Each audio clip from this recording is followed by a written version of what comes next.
the fresh air. I'm lost to this trance that I'm in about past and future with all the images and those emotions that come with them. So now, question 4. And it's just for the exercise. You don't have to give up your belief system. No one's asking you to do that. But just for this exercise, let's just try this on like a pair of shoes. I don't know if we ever really feel comfortable buying a pair of shoes without trying them on, right? So we're going to try this on. What would your life be like in that moment without the thought, I need her to take responsibility.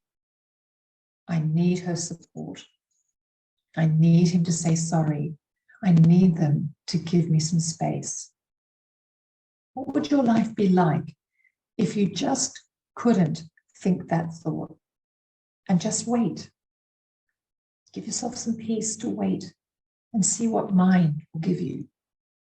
What would life be like if I just couldn't think that thought or any thought about them at all in that very short moment? And wait and see.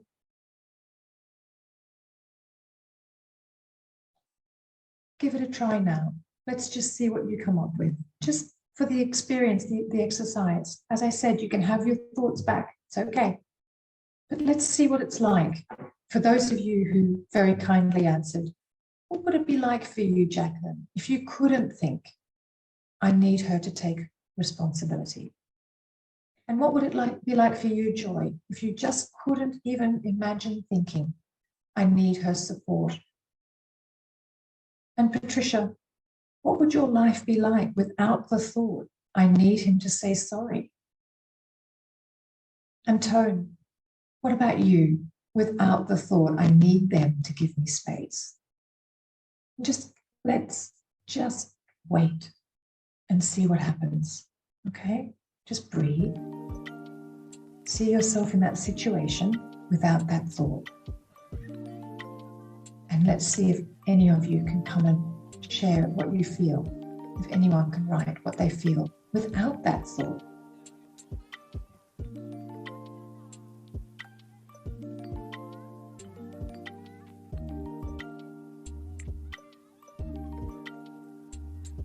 Anybody? Does anybody have any experience they'd like to share just for that moment without that thought?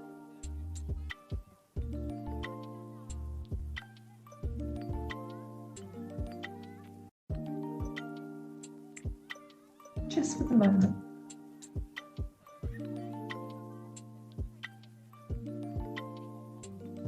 So just in that moment, we're just looking for the sensations in the body and the effect of not having the thought. It's not about a future. It's not about what I need to do in the future without the thought. It's just in the moment, right now. What do you feel without that thought? Just without that thought. What's your life like without that thought right now?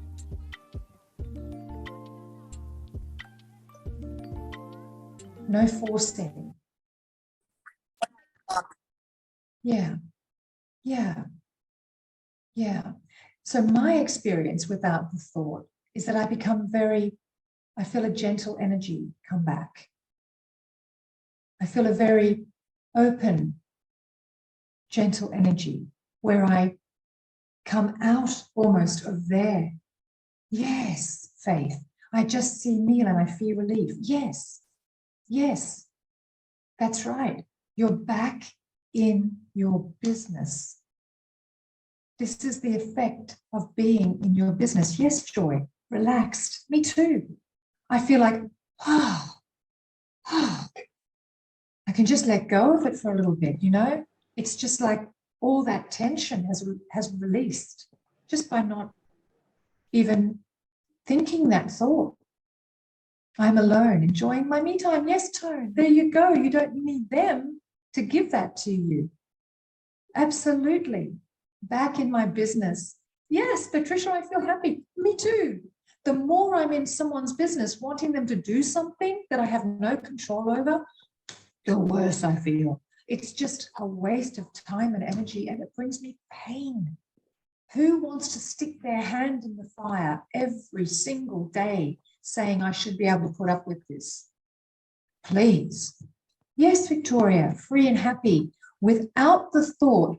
I'm reading free, relaxed, relieved, alone and enjoying my time, back in my business, happy.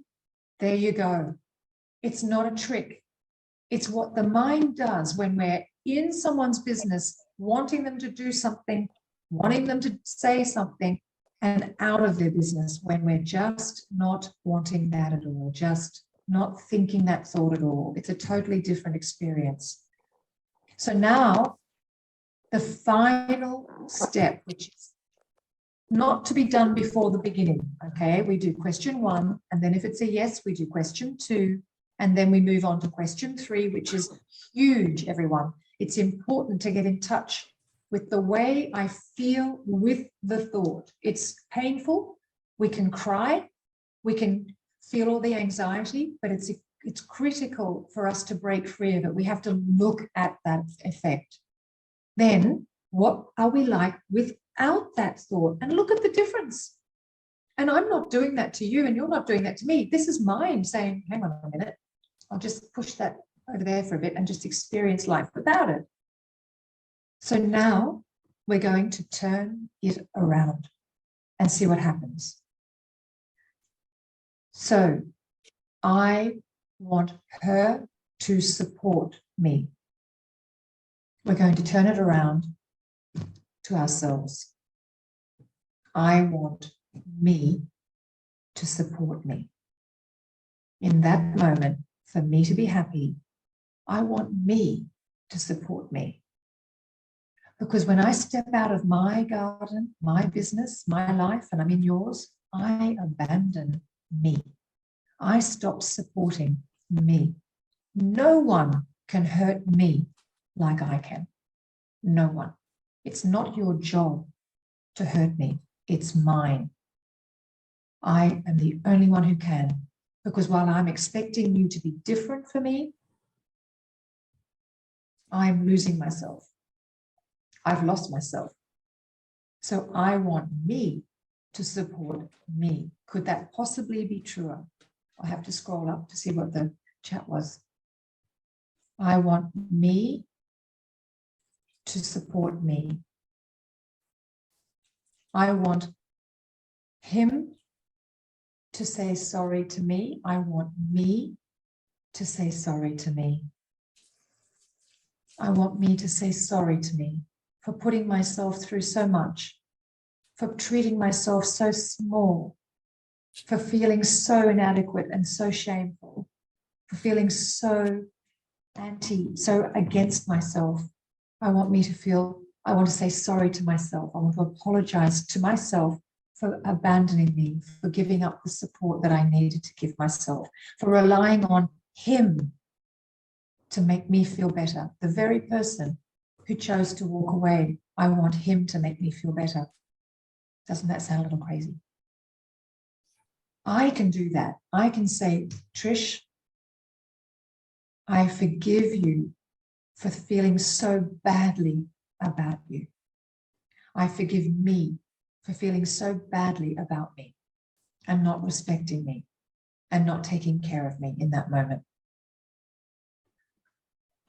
I need them to give me space. I need me to give me space. Isn't that truer than the original thought? Isn't it truer that I'm the one who can say, lovely to see you guys, I'm off, I'm going to have some time alone. Or no, I won't be going, thank you very much anyway. Or I'm just going to go to my room. Or would you guys mind leaving? I'd like to have a sleep. And if that's not possible, I find a way to get my sleep, my rest. It's up to me to find my own solution. I need her support. I need my support. I need her to take responsibility. I need me to take responsibility. Definitely of my own emotions. Definitely of my emotional needs. I need me to take responsibility of me, of my part, and maybe even of a job that has to be done that will serve me if I do it. It's not about doing it in her place or not wanting to do her job. If it serves me to get that job done, then I'm going to do it, because then I go home and sleep. I can manage my life because I'm doing my part to make sure I'm okay. So when we turn it around, it's quite often the case that the truth, our truth, is actually in the turnaround and not so much in the original thought. Every thought we have on someone else is in their business, and it's going to hurt. It's the hand in the fire, thinking it will bring me peace when it's just going to burn your hand off. So I'll go over it again. Now, question number 1. Is it true what I'm thinking? And write that thought down, because thought is so busy that they're going to pour in and you won't know what you're thinking. So try and find something and write it down, and then have a look. Is it true that I need that for me to be happy? Has anyone noticed that happiness lasts like a sneeze? So the moment we feel happy about something, there'll be something else. So to expect someone else to make us happy is a really big stretch. They've got their life. They're busy. Question 1, is it true? Question 2, am I sure? Am I 100% sure it's true? And remember, no wrong or right, no shame in saying yes or no. Nobody's going to mark you. It's your truth we're looking for, not mine, not society's, not your friends or family's, yours. This is your freedom. The truth will set you free, and it's your truth.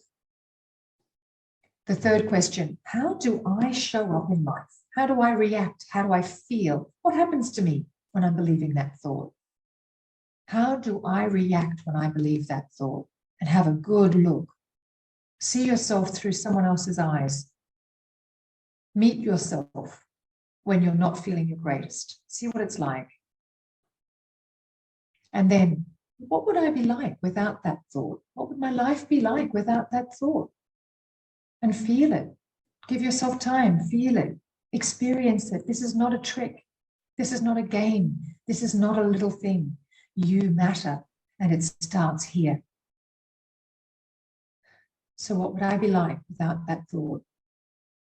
And then turn it around. Is it me causing me this pain? Is it me putting myself through this trauma? Or is it them? I need me to be responsible. I need me to support myself. I need me to give me space. You are the love of your life. You know your favorite food. You know when you're tired. You know when you're hungry, when you're thirsty. You know when you need to be with people, when you need to be on your own. You know when you need to go to bed, when you need to wake up. You have your favorite music. You love your favorite movies. You know what books you like to read. You know what you want to do in your spare time. Who can know you better than you? Who can love you better than you? Nobody walks you to bed when you're 20, when you're 30, when you're 40, when you're 50, when you're 60. Nobody. You've got to do that. So you're your best friend. We're just here to fill in the gaps. So you are the cake and we are the cherries. But you are the cake. So whenever you're feeling stressed or anxious, ask yourself these questions quietly. It will be after the fact, and that's okay. But boy, does it have an effect on our future. It changes the way we look at life. And I thank you very, very, very much. And if you'd like to have any more information, please feel free to reach out. I'd love to help you. I'd love to share more with you. And you can follow me on Instagram, Mind Reset ME, and I'd love to be in touch. And I really hope you got something out of it today.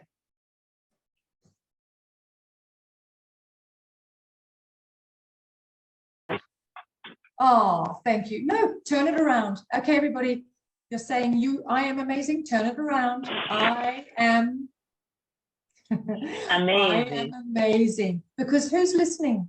Who's taking it in? Who's getting something out of it? That's not me. That's you. Yes, yes. You. Thank you so much, Clinton. That's pleasure. I really am so honored to be here. You're beautiful names, and I know you're all over the place, and I really am honored. It's a pleasure. And yes, we are all amazing. Me needing me. The one I found myself asking, the one for one of our sisters wrote, I want him to say sorry for leaving or something like that. So in such a scenario, when I want to tell myself, okay, Rosette, I'm sorry for making you understand? I'm sorry for, so as in turning the question to me, I realize it's a little bit difficult. Yes, because in this session, it was very fast. It was short, and usually the work prior to the turnaround is quite profound and a lot more investigative of our reactions. And we're spending more time. So by the time we get to the turnaround, it has a lot more of a, oh yeah, because we can see in question 3, how do I react? How I hurt myself. I hurt myself. I don't know if you guys agree, but I hurt myself when I scream at you. I'm hurting me. I have to go home and sleep that night after I've yelled at you, after I've hit you, after I've screamed at you, after I've treated you with disrespect. I have to live with that, and that's not easy because that's not our nature. Our nature is to be loving and kind. All you need to do is look at babies. Babies are the pure embodiment of love and peace and kindness. Peace in a higher being, right? Not no noise, because they're noisy.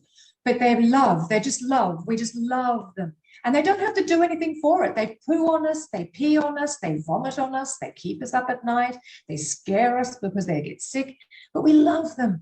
This is what love is. It's unconditional, it's boundaryless.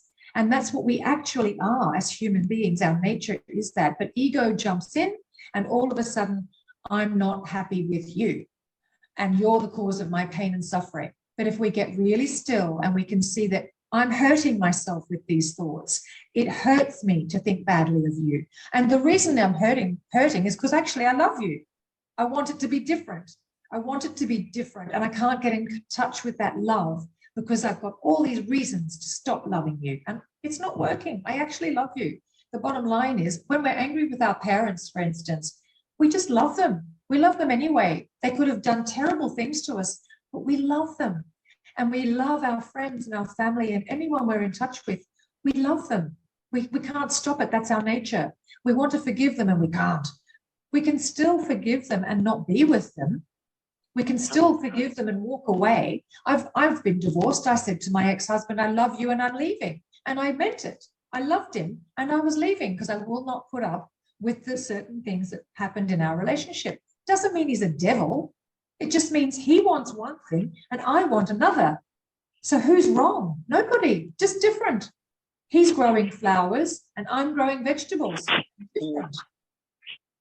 But it doesn't mean I have to twist and turn myself to fit in with his flowers. And that's where I apologize to myself for twisting and turning myself to fit in with his life. When really, I have my own life. I don't need to do that. I don't need to put myself through torture to make something work when it's clearly not working. And it comes down to having different interests. It's as simple as that. If you were talking to your child, you'd say, it's all right, darling. If he likes to play football and you like to play basketball, it's okay. You can join the basketball team and he'll be all right. But we don't do that with us. We say, well, if he wants to watch Netflix and you want to go for a walk, it's war. We declare war rather than saying, okay, it's a simplistic example, but rather than saying, actually, I don't want to do that. It could be infidelity, okay? Maybe she's interested in looking at guys on Instagram and he's not at all interested in looking at girls on Instagram. Very different. No wrong or right, just different. He goes about his relationship one way and she goes about the same relationship differently. Difference of opinion. So I decide whether I want to do that or not. And I'm free to say, that's not actually working for me. And I can move on. But the emotional attachment that we make to all these thoughts, oh, I won't survive without her. I won't survive without him. He won't, you know, how will I survive without him? All of these thoughts is what we question, and we arrive at seeing that none of them are true and that he or she cannot be the cause of my suffering. It's what I'm doing to myself, trying to turn into a woman that I'm not to fit into this relationship. When all I have to say is, do you know, I really love you. I think you're super gorgeous and I'm leaving. It's not working for me. But that takes inner strength, right? And that's what we work on. All of this work that we do, all of this questioning of our thoughts builds us up from the inside out. It's so subtle, it's so discreet. No one can see the changes, but boy, do we change and we feel solid. It's immovable when we feel very sure of ourselves. We're in our business and I know what I want in my business. I know what I want, but I do not have to go to war with you just because you have a different business. And this is the whole history of war, where I want to come over to you and take what you've got and tell you what to do differently. Look at Palestine and Israel. That's never going to end because the parents are teaching the kids to be born in it. So they're born into war. It's not even their war. And they're into marriages to prove it. So who wants war? And the only reason I would even live in war is because what I'm believing, that you've got to do what I want you to do. And if you don't, I'm going to pull a gun on you. I'm going to take you down. I'm going to yell and scream. I'm going to blame you for my discomfort. I'm the only one who can make me uncomfortable by what I'm trying to put myself through to keep something going that may not be right for me. A job, a financial situation, a relationship, family situations. It's not a quick fix. Today, I'm not talking about a quick fix. I've given you some tools to try to question little by little as you go along. But honestly, it's a practice and it does take practice. And I'm very happy to help you through it again another time. But it is worth it because guess what? You're worth it. You're worth having a peaceful, harmonious, loving life. That's how you were born. And we're trying to get home to that very beautiful soul that you were born as, without all the anxiety of what they're doing and what they're thinking about you. What do we know? We've got 8 billion people on the planet. If you're trying to read minds, you're going to get tough. Trying to work out what they think of you, believe me, as adorable as you are, as beautiful as you are not the center of the earth. They have other things to think of. You are not the primary focus in their life. Even if you've just had an argument, they're going to get on with something else. But will you? And you see, that's where we hurt ourselves because it goes in a loop. Around and around and around. We hear that argument over and over, and it happened once. But we hear it every day for however many years. So it's what we do to ourselves. And this is mind. And remember, we're not doing it on purpose. Don't beat yourselves up. We're doing it because that's what we're hearing. Our minds are taking us into a path that hurts until we question it. Is it even true what I'm thinking? And when we turn them around, we can see that I am believing these thoughts and that hurts me. Not you. You're innocent. You're free. You're safe. You're safe with me. I'm not going to blame you for what I'm experiencing.